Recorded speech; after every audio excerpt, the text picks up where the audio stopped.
Good evening everyone. महासत्तेने संसदीयला नमन करतो. आमच्यावर उपस्थित राज्याचे सन्मान्य अध्यक्ष, सर्व पदाधिकारी, राजपूत साहेब व बहुसंख्य उपस्थितीने सर्व माझे वकील बंधू भगिनी, व्याख्यान नाही देत आहे, लेक्चर नाही देत आहे, फक्त शेअर करतो आहे जे काही आजपर्यंत गेम केलं लॉंग रनमध्ये as an advocate and as a जज.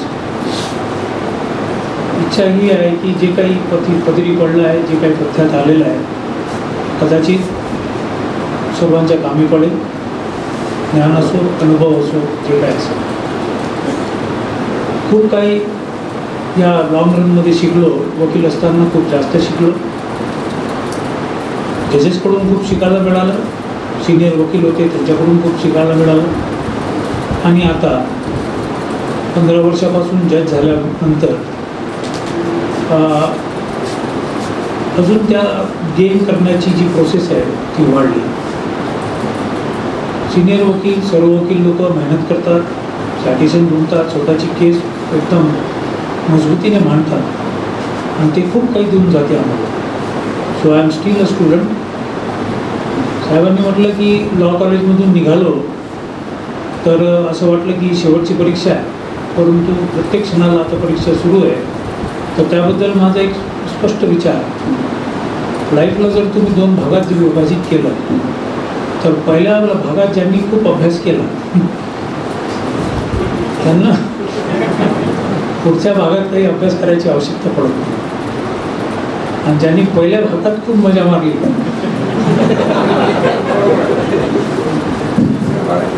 दांड्या मारल्या शाळेला, कॉलेजला, मग ते म्हणते की ठीक आहे, ओके, बिकम ॲडव्होकेट, वाचत बस आता मरेपर्यंत. आणि खूपच अवकृपा झाली देवाची तर म्हणते ठीक आहे, तर वकील झाला ना तर जज बनून. सो सर्वात पहिले आपल्याला खरोखर मनापासून धन्यवाद देतो की हे व्याख्यान मला सुरू केलं. I was deciding by heart. कारण की बार्बर विदाऊट रेझर किंवा त्याच्या रेझरला धार नसेल तर त्याची दुकान चालत नाही. All are barbers or razors are always shall be always sharp. We shall be ready every time. आणि फक्त पुस्तक वाचून, जजमेंट्स वाचून खरोखर आपल्याला काही शिकतो खूप, परंतु असं नाही आहे की ऑब्झर्वेशनची आवश्यकता नाही, व्याख्यानची आवश्यकता नाही, थॉट शेअरिंगची आवश्यकता नाही. मनातलीच इच्छा आहे की ही व्याख्यानमाला आता सुरू झाली आहे तर ही अविरत चालत राहावी आणि सर्वांनी कृपा करून इतक्या संख्येने प्रत्येक लेक्चर अटेंड करा. I be happy if I find time की लेक्चर कोणाचाही असो. I wish I may be able to attend all the lectures. एक गोष्ट त्या लॉंग रनमध्ये खूप चांगली लक्षात आली आहे. आपला जो वकिलीचं क्षेत्र आहे त्याच्यातली खासियत अशी आहे की 80 to 90% आपले जे बंधू आहेत हे सर्व आर्ट्स अँड कॉमर्सचे ग्रॅज्युएट. 5 इयर लॉ कॉलेजमध्ये जे नवीन मुलं आले आहेत त्यांना पहिल्या 3 वर्षातलं त्यांचं सिलेबस बघ. पॉलिटिकल सायन्स, हिस्ट्री, अजून इकॉनॉमिक्स, ज्याचा अर्थार्थी आपल्या कोर्टाची काही घेणं देणं नाही असे सब्जेक्ट शिकवले जातात. चौथ्या वर्षापासून कुठेतरी त्यांना सिरियसनेस येतो, काही सब्जेक्ट देण्यात येतात. ते पण सब्जेक्ट जे येतात त्याच्यात मग शॉर्ट नोट्स, त्याच्यातले अजून शॉर्ट नोट्स. तर आपण विद्यार्थी नसून परीक्षार्थी बनून जातो. तेवढं नॉलेज घेऊन अचानक टपकतो कोर्टात. So everything we find it's absolutely new. खरोखर सांगतो, आपल्या डोक्यात न्यायालयात यायच्या अगोदर जे न्यायालयाची प्रतिमा असते ती निर्माण करण्यास सर्वात जास्त जबाबदार असेल ते हिंदी फिल्म.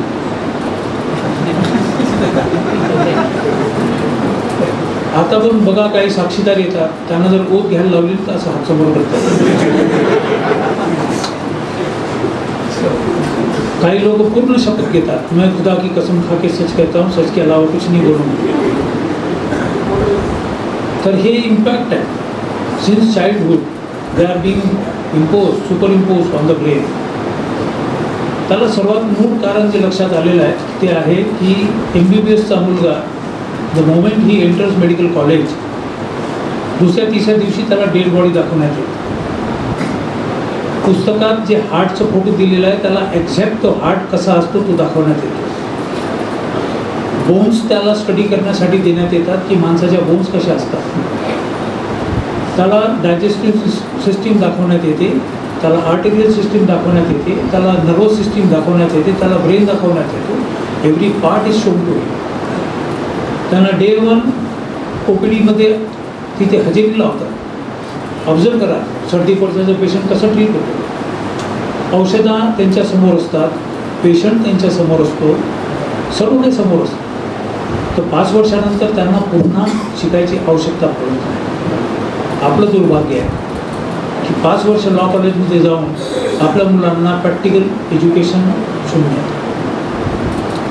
माझं एक स्वप्न आहे की असा लॉ कॉलेज असावा की डे 1 मुलांना तो लॉ कॉलेज डिस्ट्रिक्ट कोर्टाशी अटॅच असावा.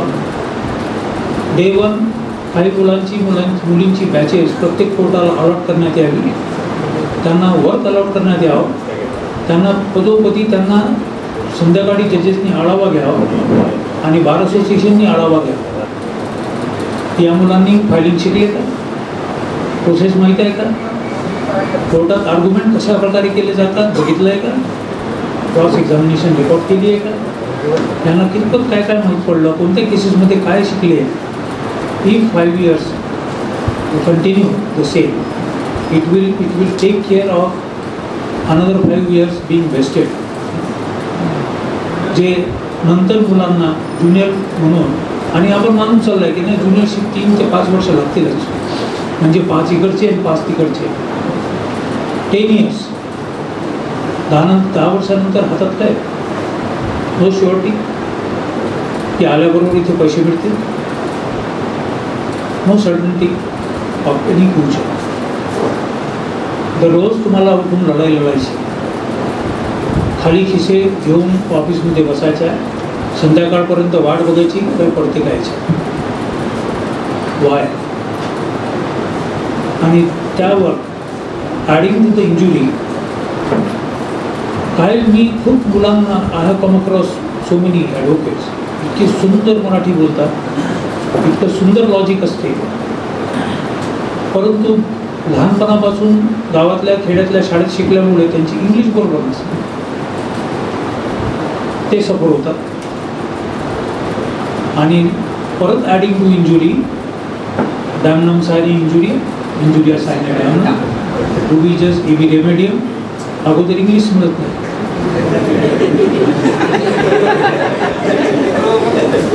32 मॅक्सिमम आहे ते पाठ झाल्याच पाहिजे. False scene no false scene पूर्ण बस. आणि ते वाचता वाचता वाचता त्या मुलाचं काय भरीत निघत असेल, he knows and God knows. मला ते लॉ कॉलेजला असताना सुद्धा, वकील असताना सुद्धा मला एक एन्झायटी व्हायची की का नाही हे सिम्पल डोजेसमध्ये चांगल्या सगळ्या साध्या शब्दामध्ये तुम्ही ह्या मुलांना शिकवता. Why it is made so difficult. का सायमन, का फ्रूट. मी रस्त्यावर 1 डझन केळी घेतली, त्यांनी मला सांगितलं 10 रुपये डझन. मी म्हटलं हो. त्यांनी ऑफर दिली, मी ॲक्सेप्ट केली, मी पैसे दिले, केळी घेतली, कॉन्ट्रॅक्ट झालं, संपलं. का नाही सांगत. मेडिकलला हात घालण्याच्या अगोदर I am just preparing for that. Indian Pinal code वर कवर पेजवर जे लिहिलेलं आहे इंडियन पिनल कोड, अभ्यास तिथून जर सुरू केला तर आपल्याला कळून जाते याच्यात काय. एक तर हे इंडियन आहे म्हणजे भारताचं आहे, याचं फॉरेनची काही घेणं देणं नाही. पिनल आहे म्हणजे याच्यात दंडाची व्यवस्था आहे, बाकी दुसरं काही नसेल. आणि कोड म्हणजे संहिता, कसं द्यायचं त्याला, किती द्यायचं, त्या पलीकडे काय असणार नाही. म्हणजे यू आर शुअर की याच्यात दंडाच्या प्रावधानाव्यतिरिक्त काय नसेल, दंड कोणत्या परिस्थितीमध्ये आणतात. मग काय, offences against property, offences against person, body. एक एप्कोलाइटचं शेड कार्ड आण घरी, किंवा दुसऱ्या कोणत्या कंपनीचं शेड कार्ड असते ना कलरचं, राईट. जस्ट ऑब्झर्व, एकदम रेड कलर आहे तर एकदम लाईट रेड कलरपासून डार्क रेड कलरमध्ये जातो. ब्लू कलर आहे, लाईट ब्लू कलरपासून डार्क ब्लू कलरपर्यंत जातो, सर्व कलर्स. हे बोट लावलं, इथून चक्कू पोटात बिचायपर्यंत जातो. Just it is increasing in shade, darkness of shade is increasing. जसजसे शेड डार्क होत जाईल तशी ग्रॅव्हिटी वाढेल. साधा लॉजिक आहे, जेवढी ग्रॅव्हिटी जास्त असेल तेवढी सजा जास्त असेल. जाऊन कुठं टिकते. 1 डे इम्प्रिझनमेंटपासून थेट फाशी पडते. त्या पलीकडे काय करणार. मला हे वाटायचं की हे साधं शेड कार्ड आहे आणि IPC शिकवण्याला 1 वर्ष का लावते. वाय देर आर लेक्चर्स, हे असं झालं, ते तसं झालं, ते तसं झालं, ते तसं झालं. Why not it in simple doses? Why there can't be an animation film having audio visual approach? छोटे छोटे कार्टून बनवून तयार, एक चॅप्टर जर शिकवलं, हे BNSचं हा असं असं आहे, असं मारलं तर काय होते, असं मारलं तर कोणतं ऑफेन्स अटॅक होतं. Simple doses. Same is the condition of medical jurisprudence. एक इंग्लिश, परत ती मेडिकलची भाषा, आणि त्यावर डॉक्टर लोकांची न समजून येणारी हँडरायटिंग. काहीच कळत नाही. मग आपले वकील कसं आहे, आपण वकील असतो ना, रस्ता बरोबर काढतो आपण. काय रस्ता काढतो, जाऊ दे खर्चाला कटकट पाहिजे. हो झाली इंजुरी, गेला माणूस, मर्डर आहे, मी नाही केलं. I did not assault. Several times छोटीशी मार्जिन असते फक्त तुमच्याकडे डिफेन्स बेस करण्याची. मोठा चंक हा अननोटीस जातो. आपण हे मानू शकतो की हे MBBS डॉक्टर आहे, ते यांना सर्व माहीत आहे. They are full of forensic knowledge. Forensic medicine यांना पूर्ण माहीत आहे. तो चाइल्ड स्पेशालिटी असू शकतो, तो ऑर्थोपेडिक सर्जन असू शकतो, तो गायनाकॉलॉजिस्ट, तो ऑप्थॅल्मॉलॉजिस्ट, कोणीतरी असू शकतो, हार्ट स्पेशालिस्ट. त्याचं काय घेणं देणं त्या फॉरेन्सिक सायन्स होतं. माझ्या माहितीप्रमाणे MBBSला जसं आपल्याला एक सब्जेक्ट असतो ना, contemporary legal history of India, सर्वांना माहिती आहे ते का वाचतो आपण, कारण ते वाचल्याशिवाय आपण पुढे शकत नाही. तर तेवढेच मार्क मिळतात जेवढे आपल्याला पासिंगसाठी पाहिजे. तो सब्जेक्ट एकदा आपण लॉ कॉलेजमध्ये संपल्यानंतर डबल कधी हात लावला का इमानदारीने सांग. Nobody touches unless he is a student of LLM और डुईंग सम PhD. ज्याला सिरियसली वकालत करायची असेल ना, तो बिलकुल हात नाही लावत त्याला कंटेम्पररी हिस्ट्रीला. तसाच हा एक फॉरेन्सिक मेडिसिनचा सब्जेक्ट आहे जो MBBSला शिकवला आहे. तेवढं नॉलेज असतं, परंतु त्याचं ॲनालिसिस प्रॉपर झाला आहे नाही झालं. I have noted mass ignorance when there is a question of medical legal evidence. माझा अनुभवावरून मी सांगतो की 50 ते 60% by and large they depend on the medical evidence, either conviction or acquittal. It opens an absolutely new door, a new window, a new insight, which brings altogether different truth on the record. एक example देऊन सुरू करतो. एक postmortem report आहे, त्याच्यात असं दिलेलं आहे की इथून 6 रिब्स फ्रॅक्चर झाल्या, इकडून 6 रिब्स फ्रॅक्चर झाल्या.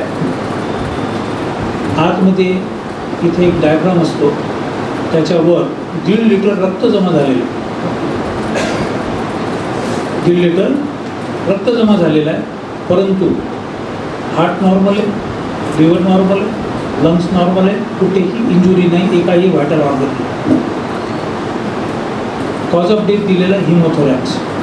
हिमोथोरॅक्स ही सिम्पल थोरॅसिक रिजन आहे हा, याच्यात जमा झालेलं रक्त म्हणून त्याला हिमोथोरॅक्स म्हणतो. आता मजा अशी आहे की बोन फुटली तर त्याच्यातून ब्लिडिंग होत नाही. गेटिंग बोन फुटली तर त्याच्यातून ब्लिडिंग होत नाही. बोन फुटणे in itself is not fatal to a person unless and until broken end of that bone piercing any of the organ and punctures it. त्याला जोपर्यंत पंक्चर करत नाही लंगला किंवा हार्टला किंवा लिव्हरला, तोपर्यंत ब्लिडिंग होण्याचा प्रश्नच नाही. बोनमधून रक्त निघत नाही, पार्ट कोणता पंक्चर झालेला नाही. Cause of death is haemothorax, only accumulation of blood in thoracic region. आणि म्हणजे की होमिसायडल डेथ, लात मारली इथे, हे सर्व तुटले, त्यामुळे हा मेला. Virtually it was about to be admitted but it was stop. काय निघालं असेल रिझन? कॅन यू बिलीव्ह की होमिसायडल डेथ एकदम नॅचरल डेथमध्ये गेली? That process is called as aneurysm. म्हातारपण जसा असा येतो आणि हेवी ड्रिंकर्ड असेल माणूस, तर त्याच्या पार्ट्समधून, व्हायटल पार्ट्समधून तसंच पर्पोरेशन होतो आणि त्याच्यातून थेंब थेंब थेंब थेंब रक्त हा पडत असतो without getting any injury. And that accumulates in on the wall and अक्युमुलेशनमध्ये suddenly you find that a case has come out of from charge of homicidal death to natural death. ह्या गोष्टी जर का एक्सप्लोर झाल्या नसत्या पोटासमोर, that cause of death would have been considered as it is. का आवश्यक? It is necessary to bring truth on record. Exactly the court should know, everyone should know, हा माणूस मेला कसा किंवा त्याला इंजुरीज कशा झाल्या. And most casually this area is handled. In most of the cases, injury certificates are admitted. Only defense raise is, okay, I am not responsible. आहे काय मेडिकल ज्युरिस्प्रुडन्स?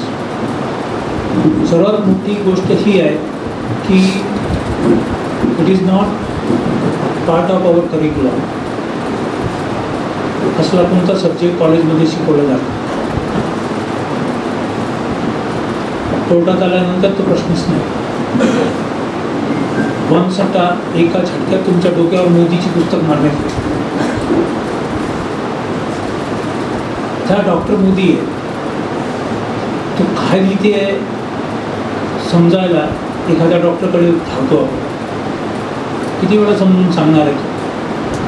लिमिटेड सांगणार आहे. एखादी आली रिपोर्ट, आपण जातो तर साहेब हे दाखवा झाला, तर तेवढं पुरतं सांगणार. पण काय होते माहिती आहे काय, आपल्यापेक्षा जास्त शिकलेला माणूस ते विटनेस बॉक्समध्ये असतो. जेवढं विचारून आलो त्याच्यात थोडंसं बाहेर पाय टाकला आणि त्यांनी जर का डोक्यावर मारली तर we are no way, case goes आहे. Simple analogy, jurisprudence you know what is, it is a legal knowledge. आणि मेडिको लिगल नॉलेज हा कनेक्ट कधी होतो? फक्त असं नाही की फौजदारी केसेसमध्ये, in civil cases also, when question of paternity is raised, DNA reports are called. आहे. So we say expert evidence, right? आता मुळात हा मेडिकल ज्युरिस्प्रुडन्स हा सिम्पल डोजेसमध्ये साधा करून का नाही समजवण्यात येईल? ती माझी एन्झायटी. मला असं वाटते की सर्वांनी कर्सरीली ह्युमन एनाटॉमीचा एकदा अध्ययन करा, सुपरफिशियल.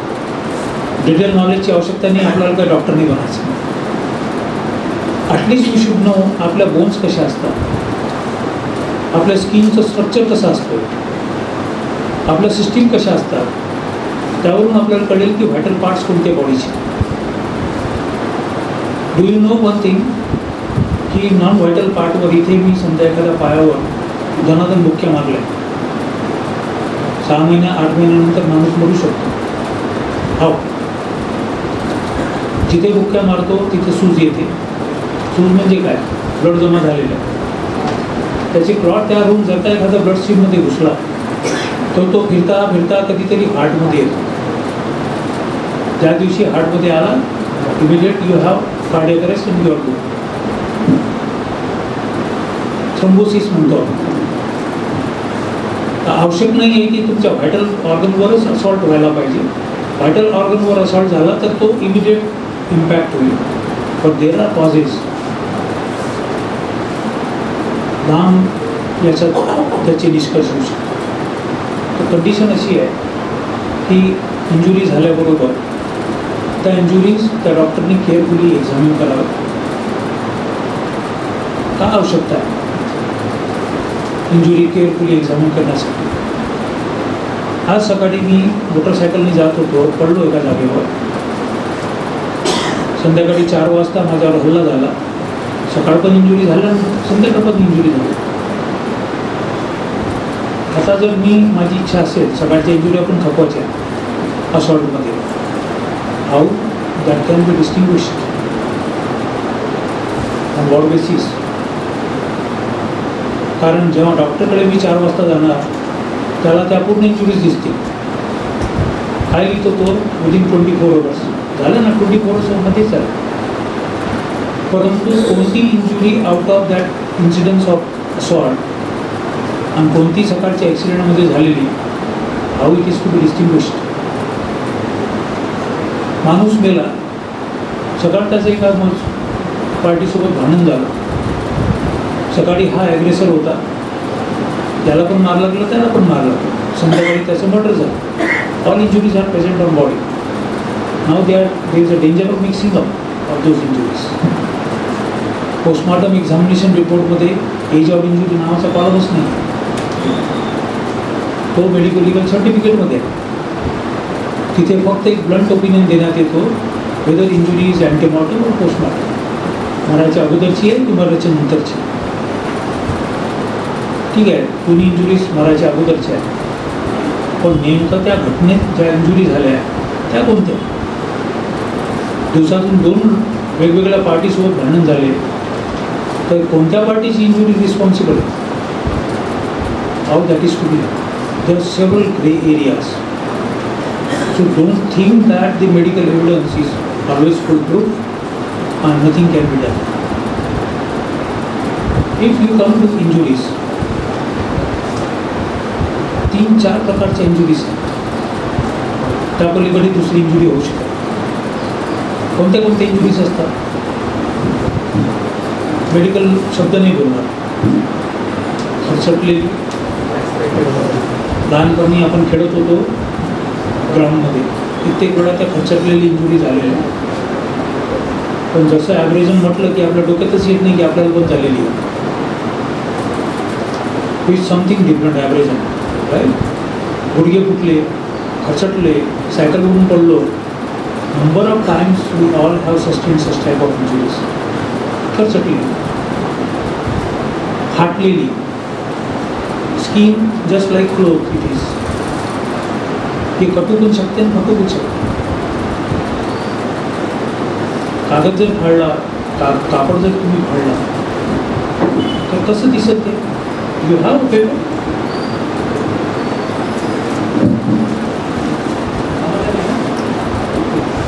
यस, करून पहा घरी जाऊन. हे आपण कागद फाडतोय. नाव सी द मार्जिन्स कसे आहेत? Irregular. This margin is not clean. Irregular margin. आणि ही मार्जिन इरेग्युलर आहे म्हणजे ही लॅसरेशन, फाटलेली. जर याला आपण कैचीने कापलं, कैचीने आता असं बघू तोडून,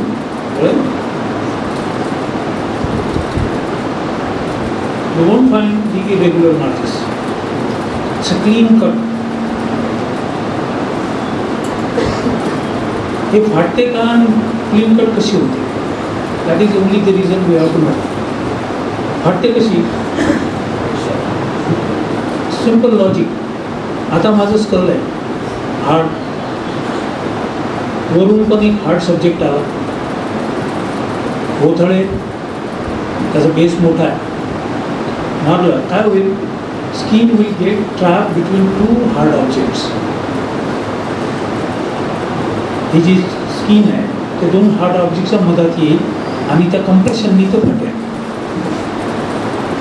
का फाटते? कारण की सेलचं डिसइंटिग्रेशन होतं. हे स्किन कशाची बनलेली आहे? सेलचं.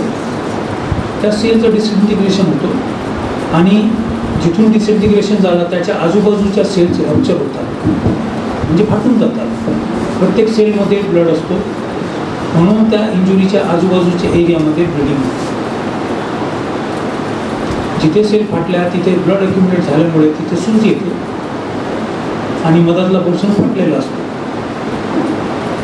त्या सूजला काय म्हणतात? कंट्युजन. आणि जे फाटलेलं आहे त्याला काय म्हणतात? Laceration. So this type of wound is called as contused lacerated wound. 90% केसेसमध्ये ती असते. It is caused only because of the blunt object. आता एक साधी एनॉलॉजी आपल्या नजरेस आणून देतो. मी असं मारलं, ॲक्च्युली मारलं म्हणजे मी काय केलं? I am transferring my force through this surface area in this object. माझ्या शरीरातला फोर्स मी ट्रान्सफर करतो. तर जसं मी ट्रान्सफर केलं, हा फोर्स कुठे जाईल? इतक्या मोठ्या एरियामध्ये जाईल. See area covered. म्हणजे फोर्स एका पॉईंटवर ॲक्युमुलेट नाही, तो डिस्पर्स झाले. डिस्पर्स झाल्यामुळे त्याचा इम्पॅक्ट एका जागेवर उमटत नाही, तो सगळीकडे असतो.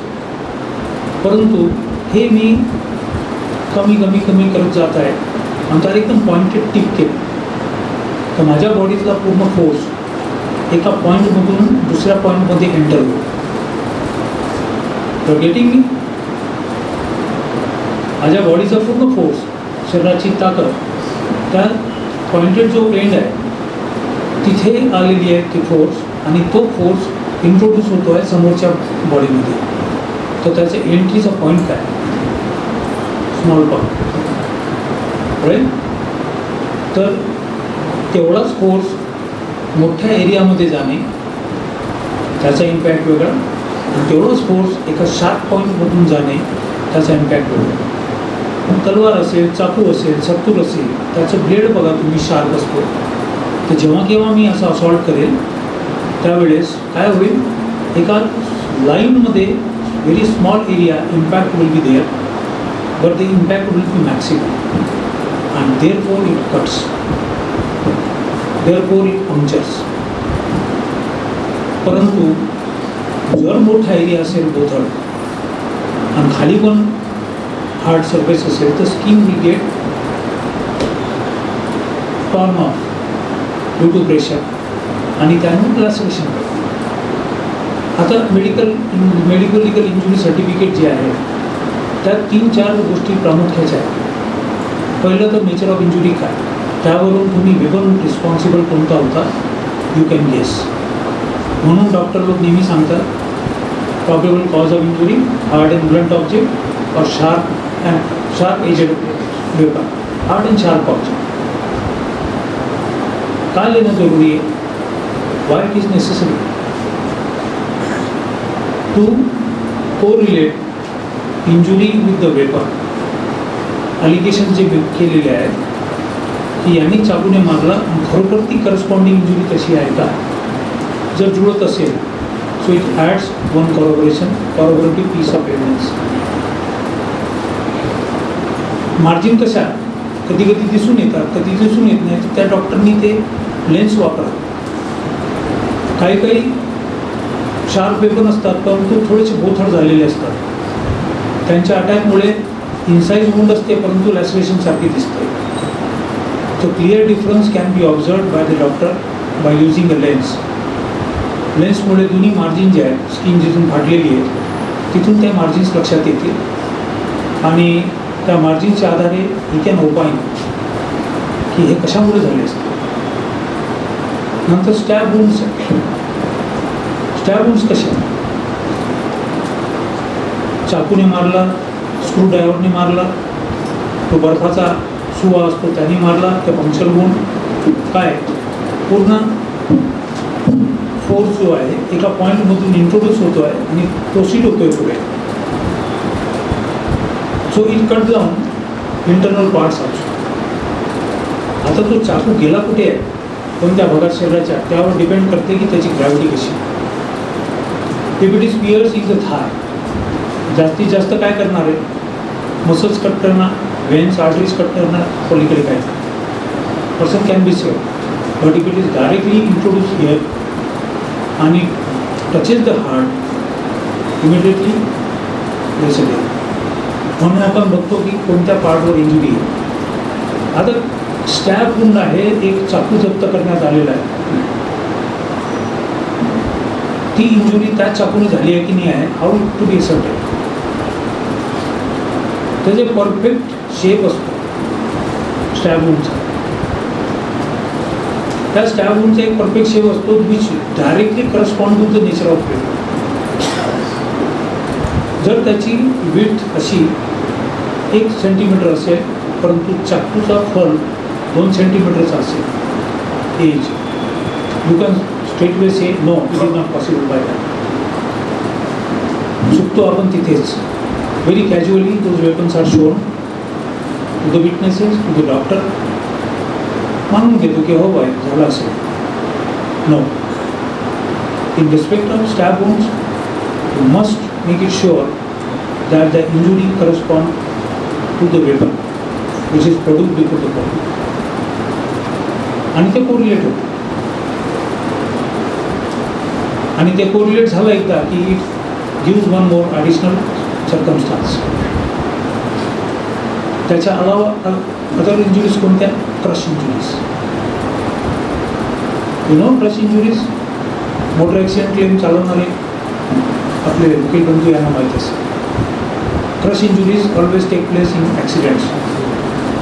असं नाही म्हणू शकत की ॲक्सिडेंटच असेल तो, but when body part is getting crushed under a heavy object. रस्ता हार्ड सरफेस आहे, वरून टायर गेलं पायावरून, तर चितडेच आता मेश तयार होईल. Such type of injuries are crush injuries. हाडाचे तुकडे होते, 2 तुकडे नाही होणार, तुकडे पडतील. So mainly they are related to the accidental injuries. जे हेवी व्हेकलने ॲक्सिडेंट होतात. खालच्या पोर्टलातले आपलं इतकाच concern. But if you go in sessions, तिथे स्कोप अजून वाईड होतो. मेन आहे पोस्टमॉर्टम एक्झामिनेशन रिपोर्ट, आणि दुसरे खूप मेन आहे डायन डिक्लेरेशनचे रेकॉर्ड होते. त्या डायन डिक्लेरेशन रेकॉर्ड होताना जे सर्टिफिकेट घेतलं जाते डॉक्टरचं, whether patient is conscious, oriented. जोपर्यंत तो ओरिएंटेड लिहित नाही डॉक्टर, कॉन्शियस लिहित नाही, we don't accept that here dying declaration. परत पॉयझनिंगचे केसेस आहेत. ऑर्गेनोफॉस्फरस पॉयझनिंग, इनऑर्गॅनिक पॉयझनिंग खूप व्हास्ट आहे, अलग आहे. पण as far as postmortem report is concern, I must clear it. Death कितीही प्रकारे होऊ शकते, कोणत्याही प्रकारे होऊ शकते, पण मरण्याचे मार्ग फक्त 3 आहे. कारण काय पण असू शकते. There can be 1000 of reasons, but mode of death only they are 3. मरणार 3च पद्धतीने माणूस. चाकू मारले खूप, खचाखच खचाखच खचाखच, प्रोफ्यूज ब्लिडिंग झालं, खूप ब्लिडिंग झालं. Suddenly that person becomes enemy. It creates pressure on the heart. हार्टमध्ये ब्लड सप्लाय नसतो, त्याचं फंक्शनिंग खोळंबते. Suddenly there is a cardiac arrest or shock and person dies. हास्ट लावली, लटकला झाडावर, your wind pipe is choke, your passage is obstructed, person dies. डोक्यावर मारलं, खूप बेशुद्ध झाला, होशमध्ये आलाच नाही, 4-5 दिवसानंतर मेला. First one is syncopal death. ही death is due to shock. Your heart stop functioning. That is a syncopal death. त्याला नंतर सिंकोप. झाडावर लटकला तर गुदमरून मेला, पाण्यात बुडून मेला. That mode of death is asphyxiation. गुदमरून मरला. आणि तिसऱ्या केसमध्ये ब्रेन तुमचा गेला आहे त्यामध्ये, तुम्ही परत येतच नाही आहे. That is called as coma. Right. आता मारला आहे, जागेवर मेला नाही, हॉस्पिटलमध्ये मेला आणि जागेवर मेला, ह्या दोन्हीमध्ये परिस्थितीमध्ये पडते. जनरली बम केसेसमध्ये person is brought to the hospital. It may be 80% burn, 90% burns. Brought to the hospital, treatment is given. तिथे कुठेतरी त्याचं टाइम डिक्लेरेशन घेतला जातो आणि then he dies. He or she dies. तो पण डेथचा प्रकार जो आहे that is due to shock. माणूस जळाल्यानं मरत नाही, त्यामुळे जो इन्फेक्शन होतो septic, person dies because of that. The septic causes syncope आणि त्या सिंकोप पुढे जातो. तर तुम्ही कुठूनही गेला, कितीही प्रकारच्या डेथ तुम्ही पाहिल्या, तरी mode of death only 3. First one syncope, second asphyxia, third one is coma. या चौथा मोड ऑफ डेथ अजूनपर्यंत नाही. सिंकोप या मोड ऑफ डेथमध्ये generally it is due to shock. Shock काय? It is a jolt given to the body from inside which makes your natural process disturb. आणि त्यामुळे झटका बसतो आणि माणूस चालला जातो. किती प्रकारचे शॉक होऊ शकतात?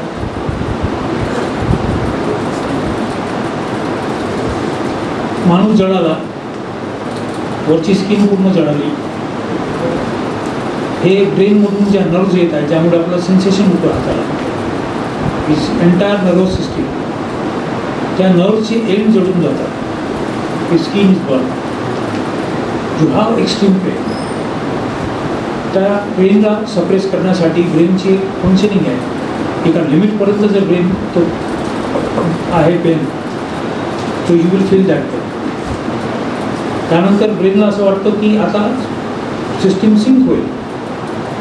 It immediately cut off everything. पूर्ण कट ऑफ करून जातो. तुम्हाला पेनची फिलिंग होत नाही. जर अनबिअरेबल जर पेन झालं, त्यामुळे कार्डियक अरेस्ट होऊ शकतो आणि you can cardiac due to shock. जळाल्यामुळे पाण्याचं प्रमाण, मिनरलचं प्रमाण शरीरात कमी झालं, पोटॅशियम सोडियम एकदम खाली गेलं पूर्ण. त्यामुळे हायपोव्होलेमिक शॉक येईल, माणूस सेमी कोमा कंडिशनमध्ये जातो.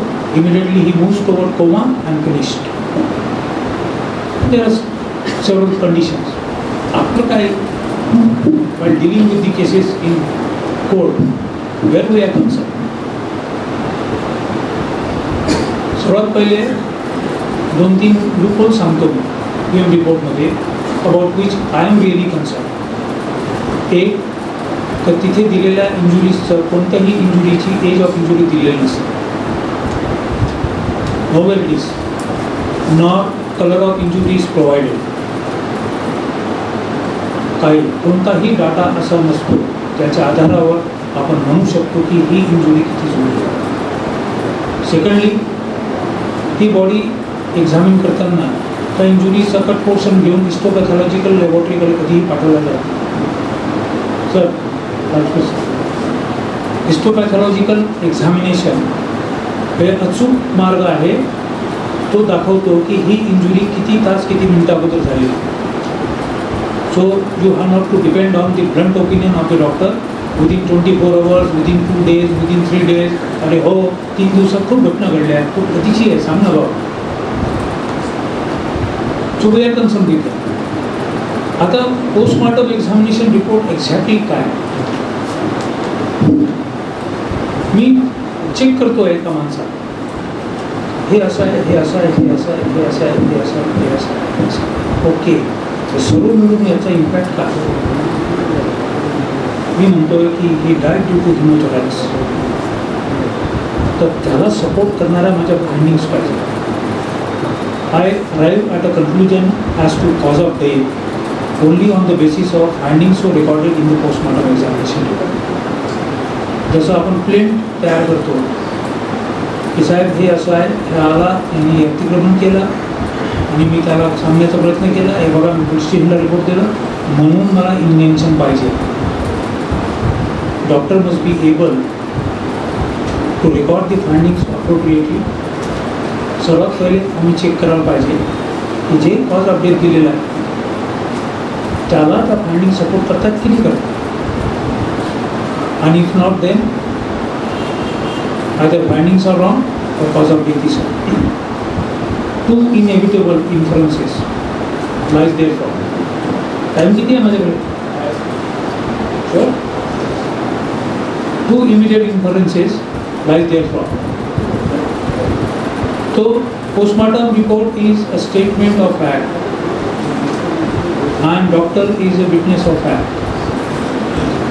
घटना नाही पाहिली परंतु ते पाहिलेलं आहे त्यांनी डेड बॉडी. त्याला संधी मिळालेली आहे इंजुरीज ऑब्झर्व करण्याची, त्याला संधी मिळालेली आहे पूर्ण ओपन करून बॉडी बघण्याची की बाहेरच्या इंजुरीज आतल्या इंजुरीशी कोरिलेट होतात का, और is there any another reason. एक मजेदार सांगतो तुम्हाला.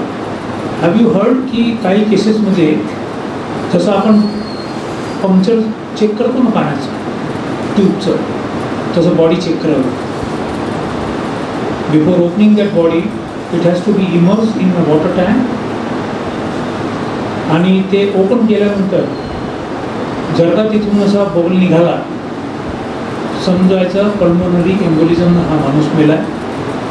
समवेअर एका सिलिंगमध्ये हवा भरून याच्या वेन किंवा आर्टरीमध्ये इंट्रोड्यूस करण्यात आली. तो बबल हवेचा फिरत फिरत फिरत फिरत त्याच्या हार्टमध्ये गेला. तिथे जसा बबल एंटर झाला ही हार्ट कार्डियक अरेस्ट आणि die. So such type of allegations are there then postmortem is to be done under water. नाही तुम्ही ओपन केलं तसं तुम्हाला काहीच कारण कळणार नाही. It will be amounting to a natural death. हा माणूस कार्डियक अरेस्ट नाही झाला. येस येस असायलाच पाहिजे. म्हणून म्हणतो if such type of allegations are there then such type of bodies are to be examine by immersing them in body. काय काय इम्पॉर्टंट असते एक छोटंसं उदाहरण सांगतो. पाण्यात बुडून मेला असे allegations. I think I have quoted this example. Body open केली, लंग्समध्ये पोटात कुठेही पाणी नाही, कुठे पाणी. वकील साहेब आले म्हणे sir finding do not support cause of death and therefore accuse be discharge. तिथे फक्त एक छोटीशी फाइंडिंग होती. ट्रकियामध्ये फ्रोथ लिहिलेलं होतं, presence of froth. I just advise you to withdraw the application not to give findings on merits. काय झालं म्हटलं पहिले अर्ज काढून घेत सांगतो. म्हणजे rare case of dry drowning 2 lakh केसेसमध्ये एक केस अशी होऊ शकते. and now I am sure it is not a suicide, it is actually a murder. Simple एक साधं लॉजिक आहे. कल्पना करा माणूस आहे त्याने डिसाईड केलं की मला आत्महत्या करायची पाण्यात बुडून. त्याला जीव वाचवायचा नसते शेवटी, परंतु त्याचा रेजिस्टन्स स्वतःला वाचवण्यात तेवढा नसतो. तो जातो अंदर, त्याचं मन मागे पुढे होत असतो, वाचू की नाही वाचू. तोंडात पाणी जाते, बाहेर निघते, पर्स्पिरेशन वाढतो, कुठेतरी स्वतःला वाचवण्याचा प्रयत्न करतो. पाण्यात जातो, वापस येतो, जातो, वापस येतो. सो तो water goes inside and comes out श्वासोश्वास वाढल्यामुळे. But if said person is surprisingly pushed in water. त्याला कडेपर्यंत तो पाण्यात आहे. द मोमेंट ही रिअलाइज की आय डोंट नो स्विमिंग आणि मला पाण्यात ढकललेलं आहे, एवढं मोठं इतकं पाणी आहे, आक्रांत प्रयत्न करेल स्वतःचा जीव वाचवण्याचा. त्याला जसं कळेल तसं हातपाय मारेल. त्यामुळे तो कधी खाली जाईल, कधी वर येईल आणि त्याचं पर्स्पिरेशन खूप वाढेल, श्वासोश्वास खूप जोराचा होतो. तो जसं आत घेईल तसं हवा आणि पाणी आत जाईल. जसं बाहेर फेकेल तर आतलं पाणी पण फेकला जाईल, हवा पण फेकला जाईल. या पाणी आणि हवेचं जे घर्षण होतं त्यामुळे फ्लोत निर्माण होतो. तो फ्लोत या विंड पाईपमध्ये कुठेतरी एका जागेवर जमा झाला की ब्लॉक्स युअर विंड पाईप. मग बाहेर काही जात नाही, अंदर काही येत नाही. That फ्लोत was there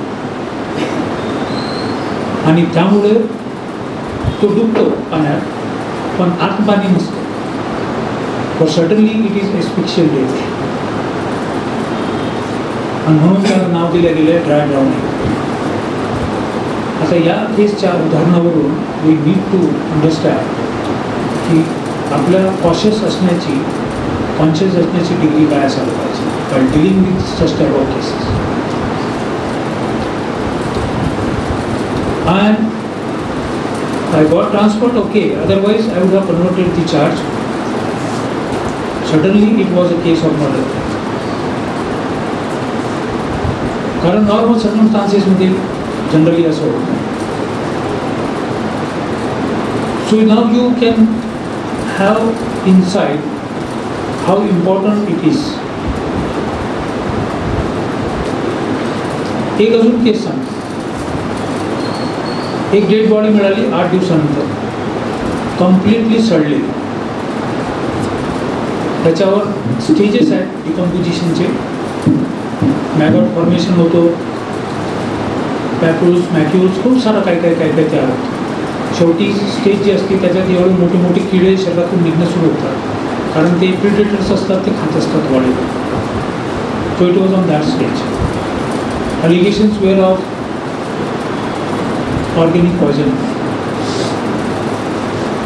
postmortem report आला, cause of death cannot be ascertain and we were trying the case of murder. When you are unable to say cause of death cannot be ascertained, you cannot say with confidence that it is a homicidal death. If you are not able to say it is a homicidal death, then no question of murder arises. The doctor was in doubt. I said, doctor, are you sure this is not a case of poisoning? Only yes. कारण म्हणे लंग्समध्ये, स्टमकमध्ये, इंटेस्टाईनमध्ये कुठेच poison सापडलेलं नाही. CA report आला विसराचा, त्याच्यात पण कुठेच poison नाही. Then it is 100% case of poison. But doctor didn't get. I had my limitations, I kept mum, but I felt very bad on that day. साधी गोष्ट आहे. पॉयझननी माणूस मरतो, शरीरातले बॅक्टेरियाने मरतात. मरतील ना. बॅक्टेरिया डिकम्पोजिशनसाठी रिस्पॉन्सिबल असतात. ते बॅक्टेरिया इतके हुशार असतात, त्यांना कळते की हे जे आला होतात हे आपल्याला जीवाला घातक आहे. वॉट दे डू, स्वतःच्या शरीरातमधून एक लिक्विड सिक्रेट करतात. सर्व बॅक्टेरिया जमा होतात, ते फॉर्म अ बंडल. त्या लिक्विडचा कोट त्यांच्या पूर्ण त्या बंडलला कोट करतो. ते तशा अवस्थेत तोपर्यंत पडून जातात जोपर्यंत पॉयझन पास आउट होत नाही. And the moment they smell की now poison is gone, it is no more, त्या क्षणापासून त्यांची डिकम्पोजिशनची प्रोसेस चालू होते. तर त्या केसमध्ये झालं असं होतं की जी अवस्था 4 दिवसात पोहोचायला पाहिजे ती 8 दिवसात पोहोचली. जे डिकम्पोजिशनची जे स्टेज आहे ते 4 दिवसात अटेंड करायला पाहिजे होती, त्याला 8 दिवस लागले. Which showed that this decomposition process was delayed by 4 days. It got retarded. कशी रिटार्ड होईल? रायगर नॉटी जरी पकडलं तर 36 तासात होऊन जाते. What is the reason for that? It is only because of bundle formation by the bacteria, coating themselves in the liquid, saving their lives. As soon as the poison is passed out, they opened up, they started decomposing and carbon. Simple analogy it was. I feel sometimes I feel ignorance so many. Because we are in search of truth. सत्य समोर आलं पाहिजे की काय झालं exactly. Sometimes I find आता वकिलांचा पण दोष नाही असं, because they are not train, they are not educated in medical legal area. त्यांना काही आपण बोलू शकत नाही. Otherwise they are brilliant, having extraordinary talent, but only because they are not train. आता मला विमान चालवता येत नाही, त्यासाठी कोणी हसू नाही मला, कारण मला ट्रेनिंगच नाही दिली. Where I am responsible for that. मला ट्रक नाही चालवता. Is it a matter of shame? No, but I should try to learn. I should start. जर मला असं वाटत असेल की हे चालवता आला पाहिजे तर मी केले पाहिजे. मेन आळकाठी जी येते आहे ती medical legal language plus English भाषा. आणि जो मोदीच मेडिकल ज्युरिस्प्रुडन्स आहे तो अर्कच आहे. एक तर एरिया समजायला आपल्याला कोणतं आहे. तुम्ही तिथे डिक्टेशनच्या वेळेस बघा, तुम्ही काय काय म्हणते तर मॅस्टॉइड आर्क अँड ऑल दॅट. आहे कुठला मॅस्टॉइड, कुठून माहीत नाही. सरळ सांगितलं नाही हे heart. So this is the difficulty. I think we should go on with the process. Simplify. जसं लहान मुलांना कसं आपण औषध देतो तर पाणी बिनी साखर टाकून देतो, आराम जाते, औषध इफेक्ट पण करते. And now we all should try for that. This should be in a simplified version. Simple असावं. मला असं वाटते की सर ह्युमन ॲनाटॉमीची एक बुक, फिजिओलॉजीची एक बुक, 2 बुक मेडिकलच्या बुक. आपण डायरेक्ट मोदी बोलवतो, टेलर बोलवतो, हे इतकं भारी असते ते कुठून करणार. आणि 2 गोष्टी आता क्लिअर करतो.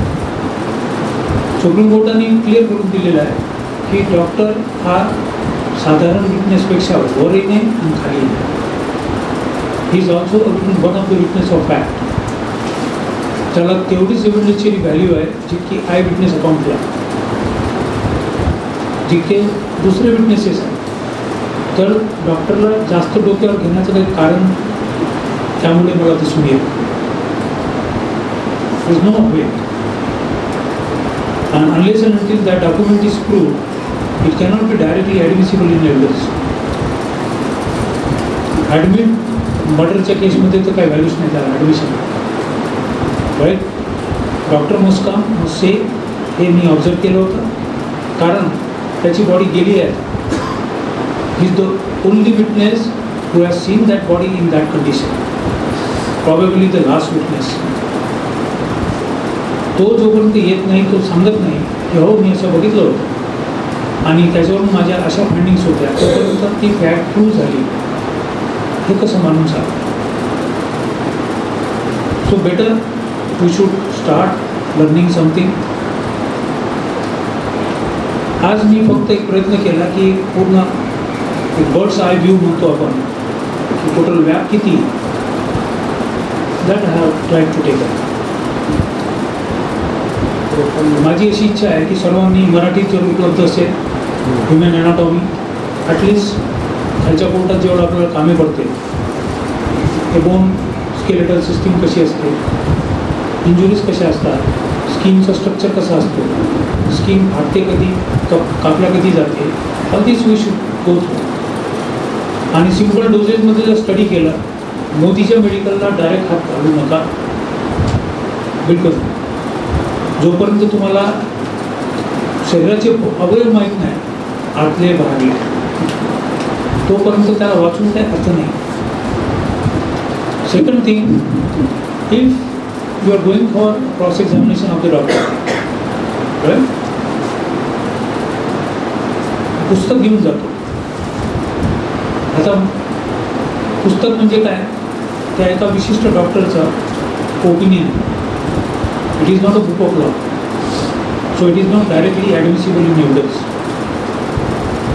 तुम्ही ते पुस्तक दाखवून डॉक्टरला विचारता की डॉक्टर साहेब यांचं असं म्हणणं आहे, तुमचं त्याच्यावर ओपिनियन काय?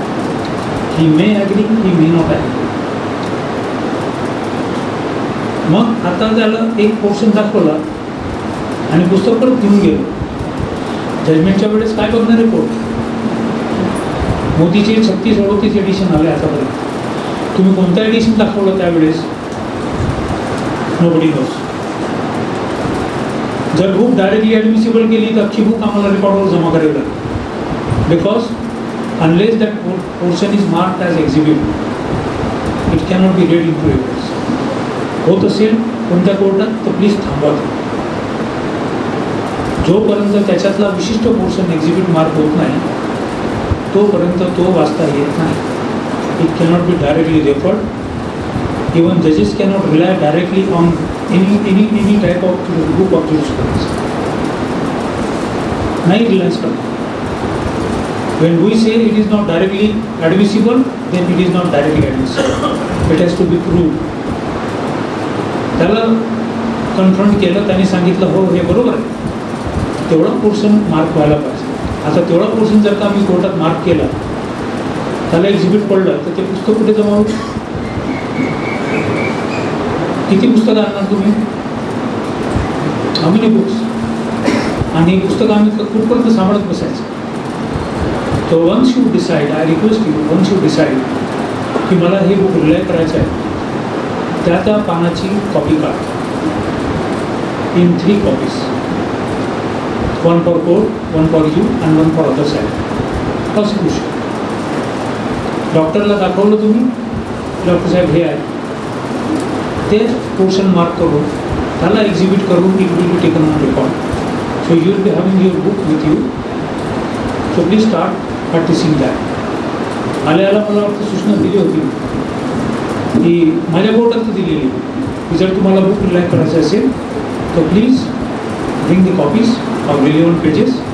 तर त्याच्यात व्हॉल्यूम किती, एडिशन कोणती, कोणाचं बुक आहे, आणि तो जेवढा फक्त एक्झिबिट झालेला पोर्शन आहे तेवढंच एव्हिडन्समध्ये वाचता येईल. त्याच्या अगोदरची लाईन, नंतरची ओळ काही घेणं नाही. So I must make it clear again, these books of jurisprudence, लॉयनचा असो, मोदीचा असो, केलरचा असो, कोणचे असो, they are just मिअर opinion of those doctors based on their experiences.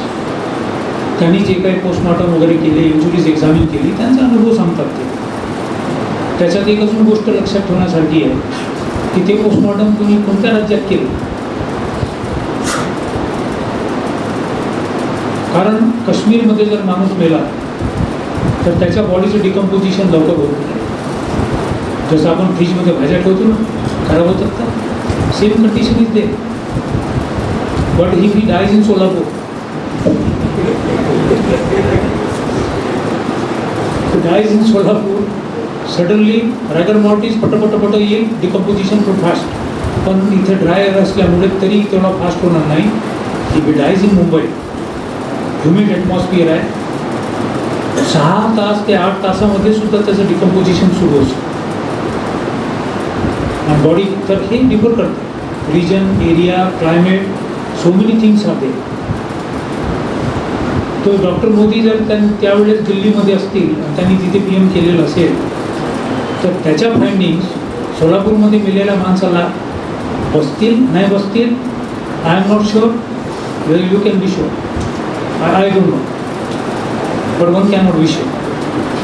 तर त्यांचं एक कॉमन जनरल ऑब्झर्वेशन आहे की अशा प्रकारच्या इंजुरीज असतात, अशा प्रकारचे वेपन्समध्ये होतात. Those are not exhaustive findings. Something deserve to be added more. अजून काय त्याच्यात ॲड होऊ शकतो. So these are books of opinion. These are not the law, they are not statute, they are not directly admissible in evidence. If you want to prove, confront it to the doctor, get that relevant portion exhibited, place it on record. Then that will be read into evidence, otherwise not. I have not found, unfortunately, this practice anywhere. Wherever I was posted, ही practice मला कुठेच नाही दिसली. I started from my court आणि it ended with my court. Nobody is ready to point out कि how this has become directly admissible in evidence. आपला rules आहे ना एव्हिडन्सचे, कधी एव्हिडन्स ॲडमिट होऊ शकते, तोच रूल फॉलो होईल. It may be doctor or it may be any other expert, right. So these things I want to make it clear. आणि I think I have consume too much time. खूप आहे vast medical jurisprudence. I have just taken a bird's eye view, surfacing आणि काय आवश्यकता जी आहे आपल्याला. तर my request will be, instead of admitting directly all the documents, just try. तुम्हाला कबूल जरी असेल तरी पण एक क्रॉस एक्झामिनेशन जर तुम्ही कंडक्ट केलं तर it will add to your experience. आहे मला कबूल आहे, हो झालं इंजुरीज, ठीक आहे ना, मग घ्या ना क्रॉस, ॲडमिट करून पाहू, कंडक्ट द क्रॉस, विचार तुम्हाला काय विचारायचं. Last I will quote only one small case and I will stop. सरकारी नोकर होता, आरोप होता, खूप दारू पिऊन आला, खूप जास्त दारू पिला आणि नोकरीवर वाकडा तिकडा वागत होता, काकडा तिकडा बोलत होता. ब्लड पाठवलं त्याचं आणि ब्लडमध्ये जेवढी क्वांटम पाहिजे to bring the person under influence of alcohol त्याच्यापेक्षा दुप्पट क्वांटम होतो. The question was how to overcome. See is a report. Doctor come, त्यांनी ब्लड काढलं. It was only case of 2 questions. Doctor, before withdrawing blood of a person, you apply ethyl alcohol or spirit? Yes. In this case you did? Yes, that's all. Bombay Blood Samples Collection Act, 4 sections. What it provides? अशा केसेसमध्ये blood काढण्यासाठी you have to clean by boiled water, not by using spirit or ethyl alcohol. जर ते केलं असेल तर on that ground itself the person is entitled to be acquitted. And this can be done only by the laws. We are always in quest, we are always searching, we apply our every bit of talents. आणि आपण लोकांनीच इतिहास रचलेला आहे. जेवढे landmark judgement आलेले आहे it's only because of advocates.